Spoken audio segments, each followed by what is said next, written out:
آج ہم سب جو ہے وہ اسلامیات کے جس عنوان کی بات کرنے جا رہے ہیں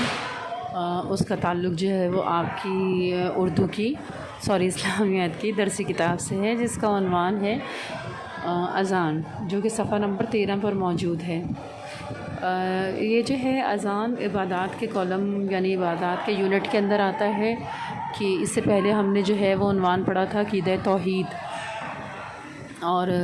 عقیدہ توحید کے بعد جو آج عنوان ہم پڑھنے جا رہے ہیں وہ ہے اذان۔ سب سے پہلے اذان کے معنی مفہوم دیکھ لیجئے۔ دیکھیے، وہ کہتے ہیں کہ دن اور رات کے 24 گھنٹوں میں، ظاہر ہے پوری دنیا میں ایک جیسا وقت نہیں ہے، کہیں پر صبح ہے، کہیں پر شام ہے،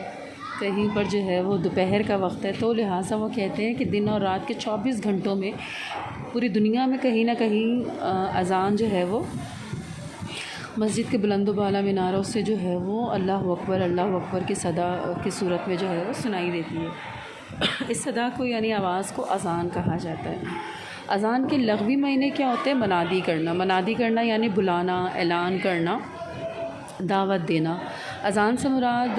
وہ الفاظ اور کلمات ہیں، یعنی اللہ تعالیٰ کی طرف سے بتائے گئے وہ کلمات یعنی الفاظ ہیں جس کے ذریعے دن اور رات میں 5 مرتبہ مسلمانوں کو نماز کے لیے اور باجماعت نماز کے لیے بلایا جاتا ہے۔ باجماعت نماز یعنی مسجد کے اندر نماز کی ادائیگی کے لیے بلایا جاتا ہے۔ اب اس کی اہمیت کو سمجھتے ہیں۔ دیکھیں، اس کی انفرادیت ہے، اسلام کی انفرادیت یعنی ایک الگ خوبصورتی ہے کہ اس نے نماز کی ادائیگی کے لیے اذان کے ذریعے بہت خوبصورت طریقہ، جامع طریقہ یعنی مکمل طریقہ جو ہے وہ مقرر کیا ہے۔ انسان اپنی روزمرہ کے جو نجی مصروفیات ہوتی ہیں یعنی جو پرسنل اس کے جتنے بھی کام ہوتے ہیں، کئی مرتبہ اس سے جو ہے وہ نماز کے وقت سے غافل ہو جاتا ہے مطلب اس کے ذہن سے نکل جاتا ہے کہ نماز کا وقت ہو گیا ہے۔ تو اذان کا مقصد ہوتا ہے کہ اذان کے ذریعے آپ کو اس چیز کا احساس دلایا جائے کہ آپ نے روزمرہ کے کاموں میں سے عبادت بھی کرنی ہے، آپ نے نماز بھی پڑھنا ہے۔ آپ نے نماز سے نہیں کہنا کہ مجھے کام ہے، بلکہ آپ نے کام سے کہنا ہے کہ مجھے نماز ادا کرنی ہے۔ جب نماز باجماعت کا وقت قریب آ جاتا ہے تو انسان جو ہے وہ اس کی تیاری کرنی چاہیے نماز ادا کرنے کی۔ اب اذان میں جو الفاظ ہوتے ہیں، جو الفاظ شریعت نے مقرر کیے ہیں، ان میں سب سے پہلے اللہ تعالیٰ کی بڑائی بیان کی جاتی ہے، یعنی اللہ اکبر یعنی اللہ سب سے بڑا ہے۔ پھر جو ہے وہ رسول اکرم صلی اللہ علیہ وآلہ وسلم کی شہادت کی گواہی دی جاتی ہے، یعنی رسالت کی گواہی دی جاتی ہے۔ اس کے بعد جو ہے وہ رسول اکرم کی رسالت کی شہادت دی جاتی ہے، یعنی گواہی دی جاتی ہے۔ میں نے الفاظ جو ہے وہ وہاں پر توبہ نعوذ باللہ غلط استعمال کیا۔ پھر اس کے بعد جو ہے وہ کہتے ہیں نماز کا بلاوا آتا ہے۔ اس کے بعد نماز کو کہا جاتا ہے کہ حی علی الصلاۃ، یعنی آپ نماز کی ادائیگی کے لیے آئیں۔ اسی طرح جو ہے وہ آپ کو دعوت دی جاتی ہے حی علی الفلاح، یعنی کامیابی اور فلاح کے لیے آئیں۔ کامیابی کیا ہے آپ کی؟ کہ آپ اللہ تعالیٰ کی عظمت اور بڑائی کو بیان کرتے ہوئے اس کے آگے سجدہ کریں، نماز پڑھیں، آپ کی جو ہے وہ عبادت کے فرائض انجام دیں۔ اب وہ اذان کی ابتدا کے بارے میں بات کرتے ہیں کہ دیکھیں ابتدا جو ہے وہ اس کی کیسے ہوئی۔ اب مدینہ کے اندر چونکہ کفار مکہ کے شر اور ظلم کی وجہ سے مسلمان جو ہے وہ مکہ مکرمہ کی جو ہے یہ بات ہو رہی ہے کہ وہاں پر مسلمان کافروں کے شر کی وجہ سے کھلے عام نماز نہیں پڑھتے تھے۔ لہٰذا ہجرت مدینہ کے بعد جب مسلمانوں کو اللہ تعالیٰ کی طرف سے حکم ہوا کہ آپ مسجد میں باجماعت نماز پڑھا کریں، تو اس کے لیے جو ہے نا وقت کا تعین نہیں ہو پا رہا تھا۔ مسلمان دیکھتے تھے کہ جو دوسرے مذاہب کے لوگ ہیں ان کی عبادت کے وقت ہیں، انہیں متوجہ کرتے ہیں، جیسے نصاری یعنی یہودیوں کے لیے ناقوس جو لکڑیاں ہوا کرتی تھی، ایک لکڑی کو دوسری لکڑی پر مارتے تھے اور وہ آواز پیدا ہوتی تھی، اس کے ذریعے لوگوں کو جمع کیا جاتا تھا۔ اسی طرح نصارہ کے ساتھ جو ہے یہودی وہ جو سینگ ہوتے ہیں، ایک آلہ ہوتا ہے بغل اسے کہتے ہیں، اس کو بجاتے تھے اور پھر جو ہے وہ یہودی تمام لوگ عبادت کے لیے جمع ہو جاتے تھے۔ اس کے بعد جو ہے وہ محسوس کی گئی کہ مسلمانوں کو باجماعت بلانے کے لیے، متوجہ کرنے کے لیے کوئی طریقہ استعمال کیا جائے۔ لہٰذا رسول اکرم صلی اللہ علیہ وآلہ وسلم سے جب مشورہ کیا تو بہت ساری تجاویز یعنی بہت ساری جو ہے وہ سجیشن سامنے آئے۔ تو بعض صحابہ کرام نے بالخصوص حضرت عبداللہ بن زید کو خواب میں اذان کے الفاظ اور ترتیب سکھائی گئی، پھر حضور اکرم کو بھی وحی کے ذریعے اذان کے وہی الفاظ سکھائے گئے۔ آپ کو یہ بات بھی جو ہے وہ پتہ ہونی چاہیے کہ اسلام کے سب سے پہلے مؤذن حضرت بلال تھے، اور رسول اکرم صلی اللہ علیہ وآلہ وسلم نے حضرت بلال کو اذان کے لیے مقرر فرمایا، کیونکہ ان کی آواز بہت بلند تھی اور بہت دور دور تک جاتی تھی، اور یقین کیجیے بہت ہی خوبصورت آواز تھی حضرت بلال کی۔ اس کے علاوہ رسول اکرم نے حضرت ابو محذورہ کا جو ہے وہ اذان سکھائی۔ جب تمام لوگ اذان سیکھ چکے تو آپ کو یہ بھی چیز پتہ ہونی چاہیے کہ فجر کی اذان کے اندر باقی تمام اذانوں کی بنسبت ایک لائن کا اضافہ کیا گیا، وہ ہے الصلاۃ خیر من النوم، یعنی نماز نیند سے بہتر ہے۔ پھر اذان اور مؤذن کی فضیلت بیان کی گئی ہے۔ مؤذن کہتے ہیں جو شخص اذان دیتا ہے، ٹھیک ہے نا، وہ شخص جو اذان دیتا ہے وہ مؤذن کہلاتا ہے، اور اس کی اسلام میں اور ہمارے دین میں بڑی فضیلت ہے۔ اذان دینے والے کے لیے بے انتہا اجر و ثواب کی جو ہے وہ خوشخبری سنائی گئی ہے، کیونکہ دیکھیں اسی کی آواز سن کر لوگ مسجد کی طرف آتے ہیں، اور جتنے زیادہ لوگ جو ہے وہ مسجد کی طرف آتے ہیں اتنا ہی زیادہ ثواب مؤذن کے نامہ اعمال میں لکھا جاتا ہے۔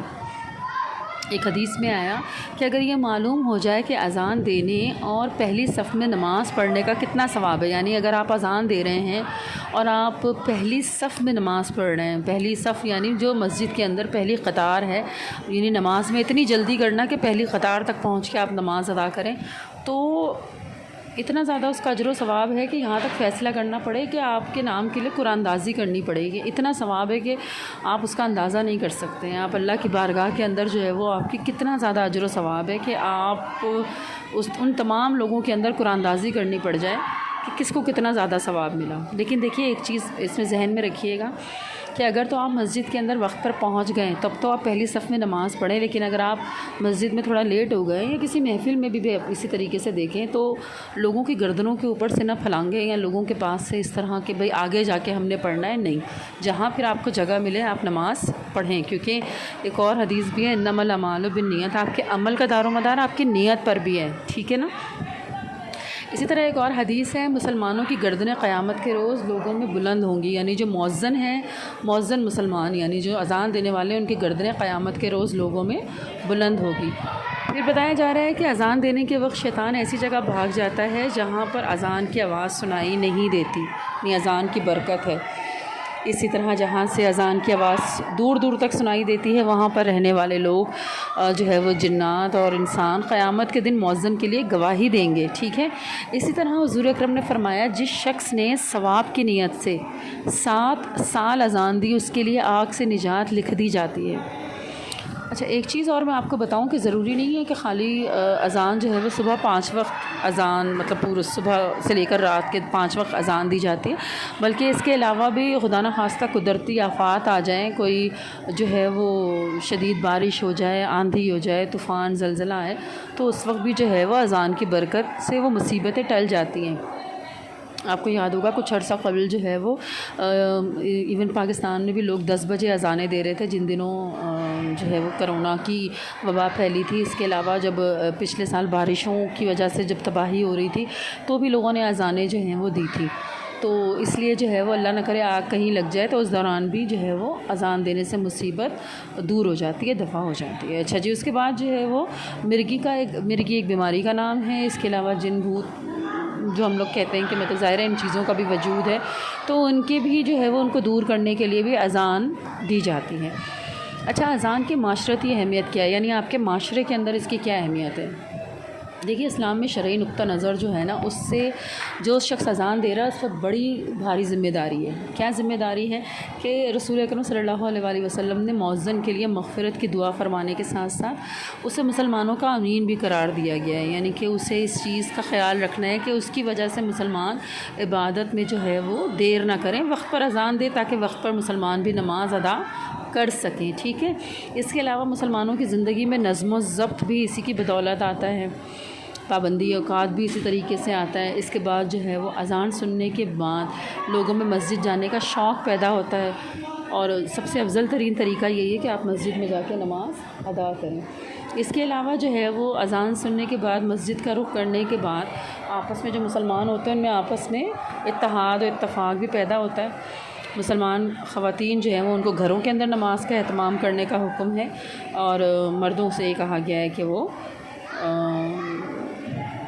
بغیر کسی مجبوری کی اگر کوئی حالت اس طرح نہ ہو تو وہ گھر میں نماز ادا کریں، ادروائز جو ہے وہ ان کو مساجد میں نماز ادا کرنے کی تاکید کی گئی ہے۔ اسی طرح جب مسلمان گھرانوں میں بچوں کی پیدائش کے بعد ان کے کانوں میں اذان دی جاتی ہے اور جو ان کے بائیں کان ہیں ان میں اقامت کہی جاتی ہے۔ اچھا جی، اسی طریقے سے جو ہے وہ دنیا میں آنے کے بعد پہلا پیغام بچوں کو سنایا یہی جاتا ہے کہ آپ اللہ تعالیٰ کی ذات جو ہے وہ اس کو سب سے بڑا ماننا ہے، وہی عظمت والی ہے۔ پھر اذان کے کچھ آداب بتائے گئے ہیں صفحہ نمبر 15 پر، یعنی اذان کے وقت خاموش رہنا اور اذان کے الفاظ کو دہرانا، اذان کو توجہ سے سننا۔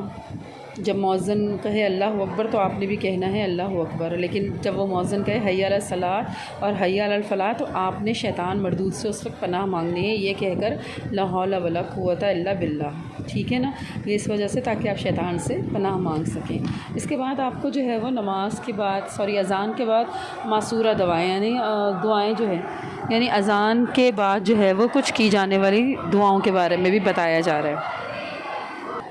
اس کے بعد جو ہے وہ مختلف اذان کی آپ کو جو ہے وہ دعائیں ٹی وی پر بھی سنائی دیتی ہیں، خاص طور پہ آپ نے سنی ہوگی اللہم رب ہذہ الدعوۃ التامہ، یہ ٹی وی میں بھی آپ کو سنائی دیتی ہے۔ ایون یہ اذان کے بعد جو ہے وہ یہ دعائیں پڑھنی چاہیے۔ اور ربنا آتینا یعنی دے ہمیں دنیا کی نیکی، ربنا آتینا فی الدنیا حسنۃ وفی الآخرۃ حسنۃ وقنا عذاب النار، اے اللہ ہمیں دے دنیا کی نیکی اور دے آخرت کی نیکی اور ہمیں بچا عذاب دوزخ سے۔ اس کے علاوہ آپ کلمہ شہادت پڑھ سکتے ہیں اور درود شریف، اور اذان کے بعد آپ ضرور دعا کیجئے کیونکہ جو ہے وہ آپ کی دعائیں قبول ہوتی ہیں۔ تو مجھے امید ہے کہ یہ سبق آپ کو ضرور بہت اچھے سے سمجھ میں آیا ہوگا، اور اگر اس سے متعلق آپ کے ذہن میں کسی بھی قسم کے سوالات ہیں تو آپ مجھ سے ضرور پوچھ سکتے ہیں۔ اپنا خیال رکھیے گا، اللہ حافظ۔